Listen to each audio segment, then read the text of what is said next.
सकी है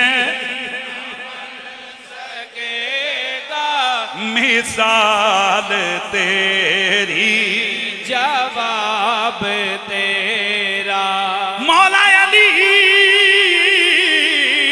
आप फरमाते हैं कोई नबी भी कोड़ा कोजा कमला नहीं होता, अल्लाह जिसे नबी बनाता है उसे सोनों में से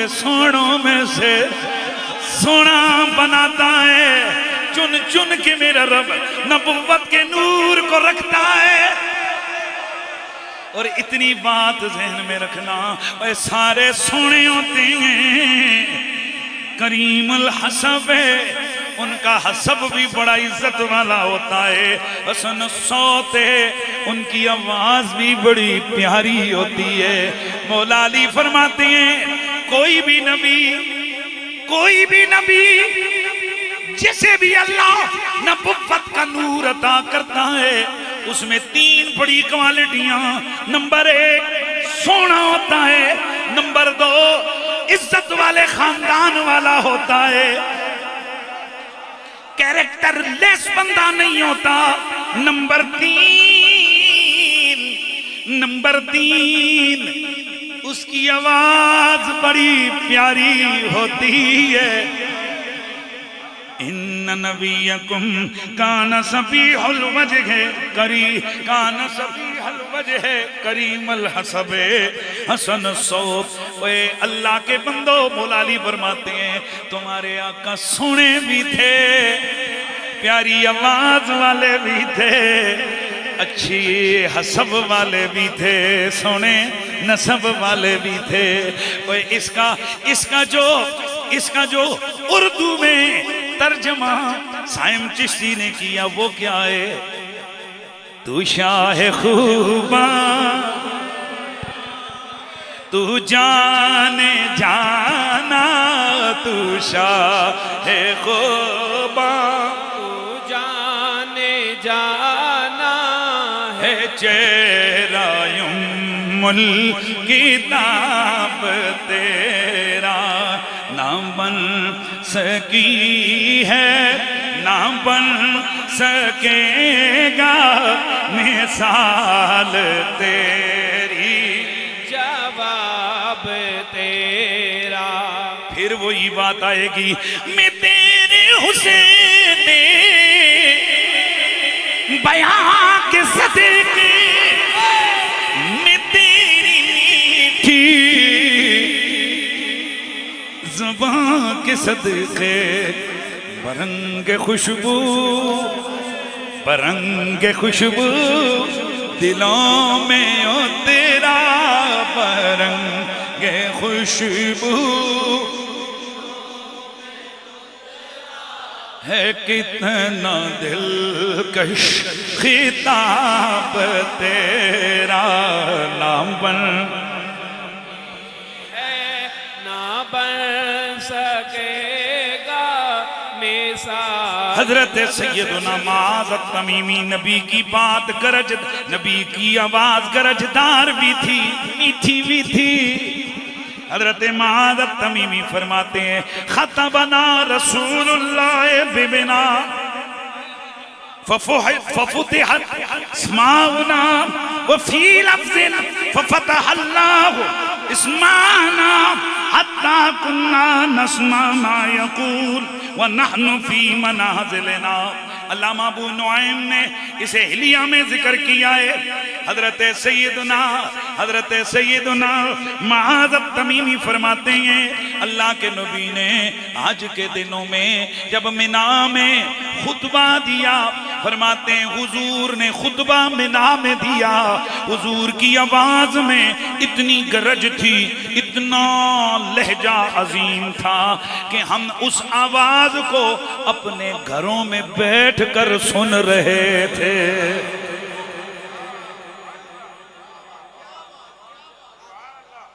हम अपनी अपनी जगहों पर बैठकर हुजूर के खुतबे की आवाज को सुन रहे थे, हुजूर के खुतबे को सुन रहे थे। ये गरजदार आवाज है मेरे सोने नबी की। हाय हाय हाय हाय। हजरत सैयदुना जुबैर बिन मुतअम रदी अल्लाह ताला अन्हु। ये जुबैर बिन मुतअम कौन है? जिनका वालिद है मुतअम बिन अदी। और ये मुतअम बिन अदी मक्के के मुशरिकों में से एक मुशरिक शख्स है। ध्यान है सब? मुतअम बिन अदी कौन है? मुशरिकों में से एक मुशरिक शख्स है। पर मेरे नबी पर इसने एक एहसान किया। जब मेरे नबी ये पाक ताइफ के मैदान में गए और वहां पर जब दुश्मनों ने, लोगों ने आपको वो जो मशहूर वाक़या कि आप पे पत्थर बरसाए, तो वो आवाज, वो खबर जब मक्के पहुंची तो मक्के वाले भी दलेर होकर कहने लगे कि भाई आप हुजूर आए, मोहम्मद आएंगे, हम इनको घुसने नहीं देंगे, हम इनके साथ वही सलूक करेंगे। तो ये जो जुबैर बिन मुतअम है, इनका वालिद मुतअम बिन अदी, इसने मेरे नबी को अमान दी और अपने 6 बेटों को लेकर, नंगी तलवारें लेकर मेरे नबी को इसने लिया और हुजूर को कहा कि ठीक है आप मक्के का, काबे का तवाफ करें।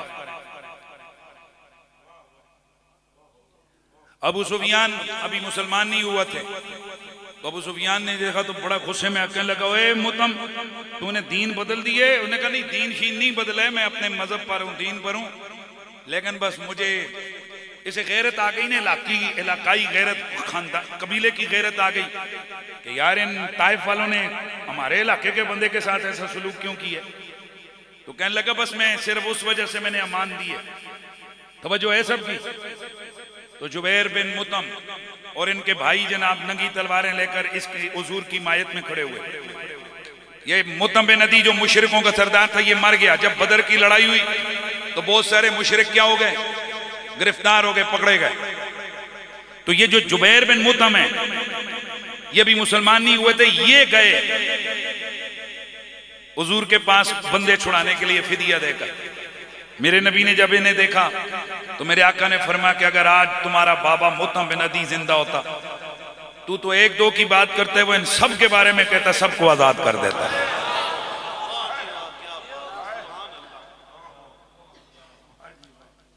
ये इसका एहसान था हुजूर के ऊपर। किसका?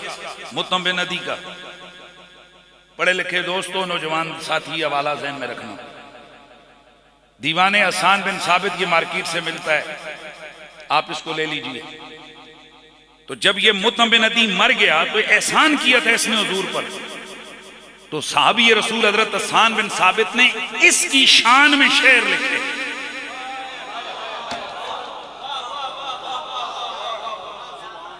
और आप हैरान हो जाएंगे कि जिसमें उन्होंने इतने बलागत के अंदर, यानी इतने मुबालगा वाले जुमले कहे, जिसमें एक कमाना बनता है कि तूने साडे नबी दे उत्ते एहसान करके सानू खरीद ही लिया है। हसन बिन साबित को नहीं पता था ये मुशरिक है, काफिर मरा है, लादीन मरे, तो इसके लिए मैं तारीफें क्यों कर रहा हूं। उन्होंने सिर्फ जो उस पूरे मनकबत को, यानी उस नज़म को आप पढ़ो, तो हसन बिन साबित ने बुनियादी जो अहम बुनियादी नजरिया दिया वो ये कि तूने मेरे नबी पर क्या किया है? एहसान किया है। हसन बिन साबित का ये लिखा हुआ नगमा, लिखी हुई नज़म, ये इस बात को बताने के लिए काफ़ी है कि नबी के मौसनों के खिलाफ ज़ुबान नहीं खोली जाती। नबी का मौसन कन्फर्म मुशरिक हो तो भी उसकी तारीफ ही की जाती है। हम कहते हैं अगर एक एहसान करने वाला हो, उसकी शान बयान कर रहे हैं कौन? साहबी रसूल हसन बिन साबित। तो जिस अबू तालिब ने 40 साल मेरे नबी पर एहसानात किए हैं, अगर उस अबू तालिब के लिए हम हिमायत में लफ्ज बोलते हैं तो फिर मौलवियों के पेड़ में क्यों दर्द उठता है भाई? हम तो इतना ही कहते हैं कि मोहम्मद से वफा तूने तो हम तेरे हैं, ये जहां चीज है क्या लोह कलम। हजरत सैयदुना जुबैर बिन मुतअम रदी अल्लाह ताला अन्हो, ये मेरे नबी पाक के सहाबी हैं। आपसे पूछा गया हुजूर की बोली कैसी थी? आप फरमाते हैं काना रसूलुल्लाह हसन नगमा, ओए हुजूर की बोली मीठी थी। मिठियां बोलियां बोलन वाला आका, मिठियां बोली मिठियां बोलियां बोलन वाला आका मेरा सोहना, मिठियां बोलियां बोलन वाला मेरा नबी मेरा सोहना आका, मिठियां बोलियां बोलन वाला। मैं तेरे हुस्ने बयां के सदके, मैं तेरी मीठी ज़ुबान के सदके, रंगे खुशबू दिलों में उतरा, रंगे खुशबू दिलों में उतरा है, कितना दिलकश किताब तेरा ना बन सकी है, ना बन सकेगा। हज़रत उम्मे माबद फरमाती हैं, कान फी सौतिही सालन, हुजूर की आवाज पतली पतली ऐसी नहीं थी, हुजूर की आवाज मर्दाना गरजदार आवाज थी। और वो मैंने आपको बता दिया गरजदार थी, लेकिन कन्ना में जाके तंग नहीं कर दी सी। ए बंदा कहता सी एक बार बोले ते जरा सोना एक बारी होर बोले। इज़ा तकल्लमा का अन्ना नज़मत दुरर, हुजूर बात करते थे तो यूं लगता था जैसे मोतियों की लड़ी परोई हुई और उसे काट दिया गया तो एक एक मोती गिरता है। इस तरह हुजूर रुक रुक कर ठहर ठहर कर इस तरह से बात करते थे। न हुजूर के गले की खराश, न इतनी मोटी आवाज कि किसी के कान को बुरी लगे, न इतनी पतली आवाज या जनानियां दी होती है, बल्कि हुजूर की आवाज में हुस्ने सोत भी था, नगमा भी था, गरज भी थी। मेरे हुजूर हजरत सलेमान फारसी। और ये भी एक बात ज़हन में रखना है कि मेरे नबी की जो जुबान है ना, इस जुबान को रब ने ये ताकत दी थी कि वो जो बोलते थे रब कहता था ये नहीं बोला मैं बोला। वमा यंतिकु अनिल हवा इन हुवा इल्ला वह्युन युहा, निकली जो मुंह से तेरे वो बात होके रही। मेरा बरेली का सुल्तान बोला ना, निकली जो मुंह से तेरे वो बात होके रही, फकत एक इशारे से सबकी निजात होके रही। शब को कहा जो दिन है तो सूरज निकल आया, दिन को कहा जो शब है तो रात होके रही। फिर मेरा गोलड़े वाला पीछे क्यों रहता? होयो दे रुतबे कोई ना तोले, होयो दे रुतबे कोई ना तोले, होयो दीरी सा कौन करे, मुझे दे मोह विचो रब बोले, मुझे दे मोह विचो रब बोले। ओ तेरी साम कौन करे, जे दे मोह विचो रब बोले, जे दे मोह विचो रब बोले। ओ जे दे मोह विचो रब। मेरा नबी जहां और मेरे नबी के मौजूदे थे, वहीं मेरे नबी का ये भी मौजूदा था। मेरा नबी खुद तो अरबी थे, लेकिन हर बोली बोल भी लेते थे, हर बोली समझ भी लेते थे। हुजूर हर बोली बोल भी लेते और हर बोले। ये कोई कहाँ लिखा हुआ है? कुरान में लिखा हुआ है, वमा अरसलना मिन रसूलिन इल्ला बिलिसान कौमी। हम जिस रसूल को, जिस नबी को, जिस कौम का नबी और रसूल बनाकर भेजते हैं, उसकी कौम, उस कौम की जुबान और बोली भी सिखा कर भेजते हैं। अब पूछो हुजूर किस किस के नबी हैं? जी सब के नबी हैं। तो फिर सब के नबी हैं तो फिर बोलियां भी हुजूर को सब की आती हैं। जुमला मैं ऐ निकल इंज करके आगे टुर जाऊंगा। उन्हें उर्दू सीखने के लिए इंडिया नहीं आना पड़ता।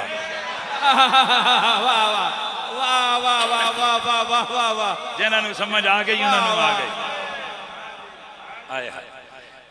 एक रिवायत सुनेंगे आपको मजा आएगा। इमाम सयूती रहमतुल्लाह ताला अलैह आप फरमाते हैं, और ये शिफा शरीफ के अंदर तबक़ात इब्न साद में, खसाइस कुबरा में, मैं अवाला खसाइस कुबरा का दे रहा हूं, वैसे और किताबों में भी है।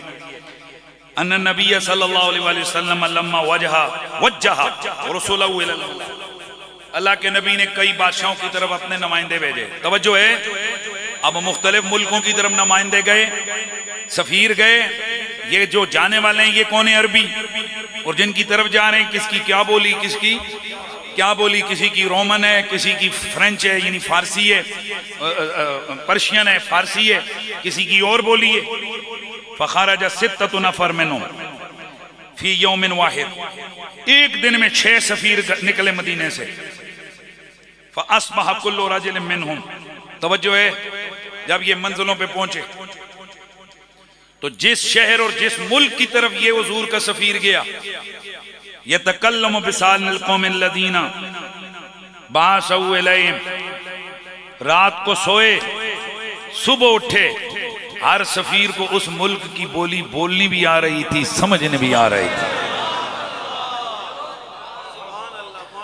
तो मेरा नबी अगर किसी सफीर को भेजे ईरान तो उसे फारसी आ जाए, किसी और मुल्क रोमन अंपायर की तरफ भेजे तो उसे रोमन में बात करनी आ जाए, दीगर कौमों की तरफ भेजे तो उनकी बोलियां, वो मेरे नबी का गुलाम जिसे हुजूर भेजें उसके इतना बड़ा कमाल है। तो जो खुद अंबिया का इमाम बन के आया, कुल कायनात का रसूल बन के आया, उसे बोलियां नहीं आती होंगी। बल्कि एक सीरत हलविया के अंदर एक वाक़या लिखा है इमाम हलवी ने, हज़रत सलमान फारसी रज़ी अल्लाह ताला अन्हु मेरे नबी की खिदमत में हाजिर हुए। तो सलमान अभी फारसी थे, तवज्जो है, अरबी नहीं आती थी। इन्होंने फारसी में कुछ अर्ज किया। मेरे नबी पाक के पास एक यहूदी खड़ा था। अब हुजूर ने यहूदी से फरमाया, ये क्या कह रहा है? ये तो यहूदी के जहन में ये था कि हुजूर को जो है ना फारसी तो आती नहीं है, ये तो अरबी है। और ये भी पता था ना किसी स्कूल गए, ना किसी इंस्टीट्यूट गए, ना इनका कोई उस्ताद है। तो यहूदी के जहन में ये था इन्होंने आना भी कोई नहीं। तवज्जो है। तो सलमान फारसी ना फारसी के अंदर हुजूर की शान बयान कर रहे थे। तो यहूदी यहूदी होता है कमीना। तो यहूदी कहता है कि जी ए मोहम्मद, ये शख्स आपके खिलाफ बात कर रहा है। उसके जहन में ये था कि इन्हें फारसी नहीं आती, मैं गलत कहूंगा तो ये इस पे गुस्सा होंगे, तो ये जो इनकी तरफ आया ये यहां से क्या हो जाएगा, भाग जाएगा। मेरे आका सल्लल्लाहु अलैहि वसल्लम ने फरमाया ओए यहूदी, तू झूठ बोलता है, ये तो मेरी तारीफ बयान कर रहा है, मेरे दुश्मनों की मुखालफत कर रहा है, उनके खिलाफ बात कर रहा है। तू कैसे कहते है कि ये मेरी बुराई बयान कर रहा है? यहूदी ने जब ये सुना तो उसने किताब में पढ़ा हुआ था कि जो नबी होता है वो जिस कौम की तरफ आता है, जिसका नबी होता है उसकी बोली आती है। कलमा पढ़ के मुसलमान हो गया। इतने में जिब्रील अलैहिस्सलाम मेरे नबी की खिदमत में हाजिर हुए। या रसूल अल्लाह, सलमान फारसी को अरबी सिखाएं। क्या करें? अरबी सिखाएं। जिब्रील ने अर्ज की सलमान से कहें कि आंखें बंद करे। तवज्जो है। बल्कि सॉरी, जिब्रील ने नहीं, जिब्रील हुजूर के पास है तो हुजूर ने जिब्रील से फरमाया इसे अरबी सिखाओ, इसे क्या करो, अरबी सिखाओ। तो जिब्रील ने अर्ज की या रसूल, इनसे कहें कि आंखें बंद करें। आंखें बंद की। फरमाया ऐसे कहें मुंह खोलें। जब मुंह खोला तो उन्होंने क्या किया, फत्तफल जिब्रील फीफिए, जिब्रील अलैहिस्सलाम ने अपना नूरानी जो उनकी शान थी जैसे थे वो तफल फरमाया उनके मुंह में। तो फशरा सुलेमान यतकल्लम बिल अरबिय्य अफसा, तो सलमान फारसी रज़ियल्लाहु ताला उन्होंने फर अरबी बोलनी शुरू की और लोगों से ज्यादा फसीह जुबान में बोलने लग गए। तो मेरा नबी क्या है, मेरे नबी की बोली क्या है, मिठियां बोलियां बोलने वाला। हुजूर बोलते थे तो प्यारा बोलते थे। हुजूर की जुबान मुबारक से जुमले जो निकलते थे वो बड़े ही प्यारे और फसीह और बलीग कलाम मेरे नबी पाक सल्लल्लाहु अलैहि वसल्लम का होता था। और हुजूर जो कहते थे वो बोलिए। हुजूर ने जब कभी जो किसी को कहा वो हो गया। एक शख्स था, कातिबे वही था मेरे नबी का, साबी था, कातिबे वही था, लेकिन मुर्तद हो गया। और याद रखें कि हम साहबी उसको कहते हैं, यानी आज हम जब साहबी की तारीफ करते हैं तो उसमें हम कहते हैं कि उसका खात्मा भी क्या हो, ईमान पे हुआ। वो इस वजह से क्योंकि ऐसे कई थे कि जो पहले तो मुसलमान थे लेकिन बाद में उनका खात्मा ईमान पर नहीं हुआ। अब ये जो था ना मुर्तद हो गया। कौन? कातिबे वही था। ये वही लिखता था हुजूर की। तो अल्लाह के नबी सल्लल्लाहु अलैहि वसल्लम, इसका तफसीली वाक़या है कि ये मुर्तद हो गया, इस्लाम से फिर गया। हुआ ये कि ज़ाहिर है जब अल्लाह के नबी की वही का अनवार आते थे, ये पास बैठा होता हुजूर लिखवाते, तो एक जुमला हुजूर के जुबान पर आने से पहले ही इसने क्या किया, लिख दिया। क्या हुआ, लिख दिया। हुजूर ने साथ बोला कि ये लिख। अब ये ऐसा जैसे आते ना, माँ तो मरून माँ या फालून, इस तरह, तो एक वो चलता हुआ कलाम, दीगर कलाम भी ऐसे होते तो जहन में यही होते कि अब यहाँ पर ये चीज आ जाएगी। तो इसने वो जुबान पर जारी किया, वो लिखा, तो हुजूर ने भी वही लिखवाया। ये मुर्तद होगा, कहने लगा है मोहम्मद कहते हैं आसमानों से मुझे पर वही आती है, ये तो मैंने अपनी तरफ से लिखा था, इसका मतलब मेरे पास भी वही आती है। इसी तरह एक दिन हजरत उमर बैठे हुए थे, हजरत उमर के सामने वही की आयतें उतरी, आपने अपनी जुमले आपकी जुबान पर जारी हो गए, आपने भी वो जुमले बयान फरमाए। थोड़ी देर गुजरी, जिब्रील उन्हीं जुमलों को बतौर वही लेकर आ गए। अब देखें जिन पर अल्लाह का फजल और करम होते हैं उनकी सोचों में फर्क कितना होता है। ये मलऊन हो गया कौन, वो जो कातिब था, वो जो लिखने वाला था, ये कहकर के जी ये जो कुछ उन्होंने मैंने बोला तो वही कुछ उन्होंने भी बोला, मैंने जो लिख दिया था। और हजरत उमर ये इस पर अल्लाह का शुक्र अदा करते थे कि अल्लाह ताला ने हुजूर सैयद आलम की वो वही के अनवार मेरी जुबान पर जारी कर दिए थे। ये फर्क होता है, सोच सोच में फर्क होता है कि सोच ही बंदे को थोड़ी सी, जैसे कहते हैं ना दिमाग की किल्ली इंजर हो गई तो कम गया। अब जब ये मुर्तद हुआ तो बुखारी शरीफ के अल्फाज हैं, अल्लाह के नबी ने फरमाया इन्नल अर्द ला तक़बुल, ये जमीन इसको कबूल नहीं करेगी। ये चला गया वहां मदीने से, ये दफा हो गया, निकल गया बाहर, दूर किसी मुल्क में जाकर इसने डेरा डाला। एक दिन साहबे किराम उस मुल्क में गए तो देखा कि एक लाश बाहर पड़ी हुई है ढेर पे। आपको बड़ी हैरानगी हुई, जाकर आपने अंदर जाकर फरमाया यार ये आप लोगों ने मुर्दे दफनाने छोड़ दिए। उन्होंने कहा नहीं, मुर्दे दफनाने नहीं छोड़े। कहा तो फिर वजह क्या है भाई, तुमने ये मुर्दा दफन किया? उन्होंने कहा जी ये वही है कि ये मरा तो इसको हमने कब्र में जितनी नॉर्मल हम कब्र खोदते हैं उस तरह हमने दफनाया। लेकिन हुआ ये जनाब कि जिस वक्त रात को सोए सुबह उठे तो ये बाहर पड़ा था। हमने समझा शायद ये किसी ने शरारत की, हमने अगले दिन थोड़ी और गहरी कब्र खोद के इसको दफनाया। सुबह आकर देखा फिर उधर ही पड़ा था।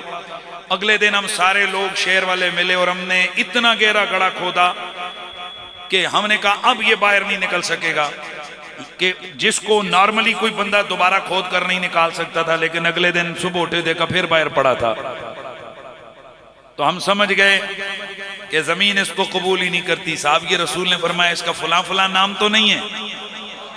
जी जी ये इसका नाम है। मेरे नबी ने फरमाया क्या ये पहले मदीने में तो नहीं रहा? जी जी रहा है। नबी के साहबी ने फरमाया क्या ये पहले मदीने में तो नहीं रहा? हाँ जी जी ये मदीने में रहा है। तो आपने फरमाया फिर ये जमीन इसको कबूल करेगी नहीं, क्योंकि इसे मेरे नबी ने फरमाया था कि ये जमीन इसे कबूल नहीं करेगी। अब यहाँ लोग कहते हैं जी जमीन को हुजूर ने कहा, हजरत मूसा अलैहिस्सलाम ने जमीन को कहा था पकड़। यार ने कुरान का पता ही नहीं वाकया। और भाई जिसने हजरत मूसा पर इल्जाम लगाया था अल्लाह ताला के नबी ने जमीन को ऑर्डर किया था ना पकड़े से, तो जमीन ने उसको क्या किया था? पकड़ लिया था। तवज्जो है? और कारून पकड़ लिया था जमीन ने उसको और अंदर धंसा लिया। तो अगर मूसा नबी की बात जमीन सुनती है तो तेरे मेरे नबी की यह बात जमीन नहीं सुनेगी। हुजूर ने जो कहा वो हो के रहा, हुजूर ने जो जुबान से बोला वो हो के रहा। इसलिए दोस्ताने अजीज, मेरा नबी सब नबियों का बादशाह है। मेरा नबी बात में सोना, कलाम में प्यारा, उसने सूरत वाला, उसने सीरत वाला, उसने तकल्लुम वाला। हुजूर मुस्कुराते थे तो यूं लगता था जैसे चांदनी हो गई हो। हुजूर के दाहन मुबारक से नूर निकलता था। हुजूर बात करते थे तो कानों में रस बोलते थे। मेरे आका हुजूर, आपके हर अदा के अंदर अल्लाह ताला ने एक कैफियत मौजज़ा रखी हुई थी। और आज हमने ये सारा हुजूर का जिक्र किया। हुजूर का जिक्र इसलिए किया ताकि अल्लाह राजी और अल्लाह खुश हो जाए। तवज्जो है सबकी? मीलाद बाज लोग समझते हैं मौलवियों की तकरीर होती है किसी, इसका क्या फायदा हो, ये और ये एक रस्म है। जरा तवज्जो से सुनना है। इसमें कोई शक नहीं है कि अगर कोई बंदा बैठकर अपने तौर पर वजीफा पढ़े उसका भी बहुत बड़ा फायदा है, लेकिन नबी की हदीस मौजूद है कि एक शख्स सारी रात इबादत करे, दूसरा शख्स अहले इल्म की महफिल में बैठकर एक दीन का मसला सीखे, तो एक मसला सीखने वाला अजर और सवाब में रात भर की उस इबादत करने वाले से बढ़ जाता है। और बाज रिवायात के अंदर 70 साल की इबादत का भी लिखा हुआ है। तो अब ये उलमा के खिताबात इसलिए करवाए जाते हैं इस तरह के इसाले सवाब की महफिलों में कि वैसे तो तस्बीह पढ़ने का भी बहुत बड़ा सवाब है, लेकिन अगर इस तरह से अल्लाह के दीन की बातें उलमा अपना मसले बयान करें, वो एक मसला वुजू टूटने का बयान हो जाए, हैं जी, और तवज्जो है कि नहीं, दाढ़ी पगड़ी का मसला बयान हो जाए तो उसका कितना सवाब है, और अगर हुजूर के इश्क वाला मसला बयान हो जाए, हुजूर की मोहब्बत वाला, उसका कितना बड़ा सवाब होगा। तो इसलिए ये महफिलें रखी जाती हैं, इनको मामूली ना समझें, इनको आम रिवाज भी ना समझें। कहो जी चली इसमें दी महफिल हुई थे, मौलवियों ने बस स्पीकर लाए थे, तकरीरें कीतियां थे, बस इंज हो गया ना, इसको रस्म और रिवाज ना समझें। अगर आप हकीकत में देखें तो इसके अंदर बहुत कुछ है। और आज के इस गए गुजरे दौर में भी मैं समझता हूं कि ये हमारा मोहल्ले वकू है, हमारा वतन, हमारा पाकिस्तान है, फिर जो हमारा यहाँ जो ख़ानदानी जिस तरह बूदोबाश का सिलसिला है कि ख़ानदान आबाद हैं, बरादराना है, रिश्तेदारियाँ हैं, दोस्तियाँ यारियाँ हैं, ये सारी चीज़ें अगर हम इस्लाम के तहत कर लेना तो हमारा चलना फिरना उठना बैठना संवर जाएगा। तो इसके ये मैं समझता हूँ बरकतें। आज यूरोप जाने वालों से, यूके और उन मुल्कों में जाने वालों से जाकर पता करें, ओ भाई जी मेरी अल गल तको ऐते अल्लाह का शुक्र है तुहाडे मुल्क ते जुम्मा होवे कि जुमरात होवे, बंदा फौत होवे ते शहर अद्धा शहर जना बंदा इकट्ठे हो जाते हैं, 1000 बंदा जनाजे च हो जाता है। ये जिहड़े इत्थे बैठे हुए ने बाहर दे ये जिहड़े सुन रहे हैं उन्होंने पुछ लवो, अब्बा फौत हो जाए डेट रखते हैं, जनाजा उसको क्या बोलते हैं, वो कोल्ड रूम, अब्बे का जनाजा कोल्ड रूम में रख देते हैं। अगर अब्बा दरमियान के दिनों में हो ना तो क्या करते हैं, कोल्ड रूम में रख देते हैं, जनाजा आने वाले इतवार को अदा किया जाएगा। क्योंकि जिंदगी ऐसी जकड़ी हुई है कि बाप के पास बेटे के लिए वक्त नहीं, बेटे के पास बाप के लिए वक्त नहीं, किसी के पास किसी दोस्त यार के पास भी वक्त नहीं है। तो इसलिए वो लोग इस तरह से, बजायर तो हम लोग देखते हैं फलाने के पास बड़े पैसे हैं, मलका के फोटो वाले, रैंड है नहीं पाउंड है, वो कहते जी डॉलर है, वो कहते जी फलाएं, वो सारा कुछ होगा, बिल्कुल होगा, सब कुछ होए। आप लोगों के पास पैसा कम है, पर ये जो मोहब्बत वाला सामान है ना, मोहब्बत का ये खजाना है, ये नहीं मिलेगा आपको कहीं। ये गजनफर साहब के बच्चों से पूछें और बाकी लोगों से, वालिद फौत होता है दिलासा देने वाले मुखालिफ भी होते हैं, वो भी आ जाते हैं, यार चल अब्बा फौत है, वो भी आकर कहते हैं भतीजा तेरे अब्बे नाल इख्तिलाफ सन, तेरे नाल नहीं, मेरा लाड़ ब्याह, सारा शेर जमा हो जाता है। ये सब बरकतें दीन की हैं, ये सब बरकतें वतन की हैं। अपने मुल्क से वफा करें, मुल्क से मोहब्बत करें। है ना शैताना लोगों दी गल्लां जाके अपने वतन के खिलाफ ते मुल्की इदारियां के खिलाफ नहीं बोल रहे। हम सुप्रीम कोर्ट के खिलाफ नहीं है, उसके अंदर बैठे हुए एक गंद के खिलाफ मैंने बात की है। अदालतों के खिलाफ नहीं है, हम एक जज के गलत फैसले के खिलाफ है। इसी तरह इदारों के साथ खुदा के लिए नफरत ना पालें। इदारा है, इदारों की वजह से मुल्क का बका है। चाहे वो कोई भी इदारे हैं, वतन की हिफाजत के बिलखुसूस जो इदारे, उन इदारों के हवाले से अपने जहनों में जो इस वक्त हमारे दुश्मन ने जो है ना एक खास प्लानिंग के तहत जहनों में नफरतों के बीज बोए, और इदारों के जिम्मेदारों से भी हम कहेंगे खुदा के वास्ते बस कर छोड़ो यार, बंग हो गया नहीं भाई, बस करो। लोगों के जहनों में बहुत ज्यादा नफरतों का बीज बोया गया, इसको कम करने की कोशिश करें। मौका ही न दें वतन के दुश्मनों को कि वो प्रोपेगंडा करें। एक बंदा गलत फैसला करता है और उसका खमियाजा पूरी कौमें भुगतती हैं, नस्लें भुगतती हैं। पहले बांग्लादेश थोड़ा हमसे अलग हुआ है, मैं इशारे से कह रहा हूं और सारे समझ रहे हैं। उस वक्त भी तो इसी तरह के हालात थे, तो आज भी वही हालात बनाए जा रहे हैं। लेकिन इंशाअल्लाह आपने, हम सब ने हो ना ये फूल तो बुलबुल का तरन्नुम भी ना, ये सारियां मौजां मस्तियां सजनों पाकिस्तान की वजह तो, वरना यह जो तुहाडा फायज ईसा है ना, यह जे अज पाकिस्तान न होया तो यह जे नूं अपनी गड्डी साफ करने वास्ते भी कोई नहीं रखना सी। अगर जिस तरह आज हिंदू इंडिया के अंदर मैं पूछता हूं ना कितने मुसलमान हैं जिन्हें चीफ जस्टिस बनाया गया, बताएं ना जरा। इस किस्म के लोगों को, इन सिफारशी टटुकों को कौन पूछता है? ये तो पाकिस्तान की बरकत है माशाल्लाह के एज एज हम फॉर्मूले भी साढ़े सिर लगे हुए हैं।